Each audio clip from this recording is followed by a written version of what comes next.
Alors les vidanges, ça répond d'abord à une obligation réglementaire, puisque au jour d'aujourd'hui, on doit vidanger totalement nos bassins à hauteur de 1 fois par an. Donc l'idée, c'est de vider totalement le bassin pour assurer un renouvellement complet de l'ensemble de l'eau du bassin. Et bien entendu, à partir du moment où on va avoir un bassin vide, on va pouvoir le nettoyer à fond avec des produits spécifiques et puis procéder aussi aux petites imperfections, aux petites vérifications, notamment des liners, qu'on ne peut faire évidemment que quand il n'y a pas d'eau.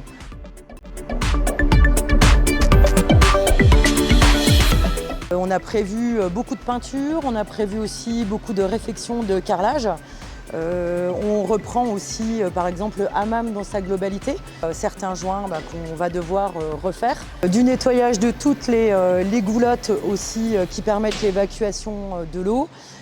Pour nous, c'est le seul moment en fait, où on peut se permettre d'envisager ce genre de travaux, puisque souvent ça donne lieu à des périodes derrière de séchage qu'on ne peut pas faire en exploitation. Et je le rappelle, nous sommes ouverts 7 jours sur 7, 363 jours dans l'année. Donc pour nous, c'est un petit peu compliqué d'effectuer tous ces travaux.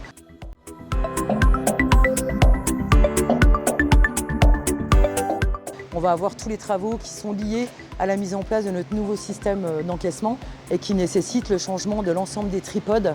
Ce qu'on appelle les tripodes, ce sont les tourniquets où les gens badgent, que ce soit leur carte ou leur bracelet. Donc là, ils sont en train de retirer la totalité de ces équipements. On va avoir aussi des modifications sur nos casiers, par exemple, liées à cette mise en place du nouveau système.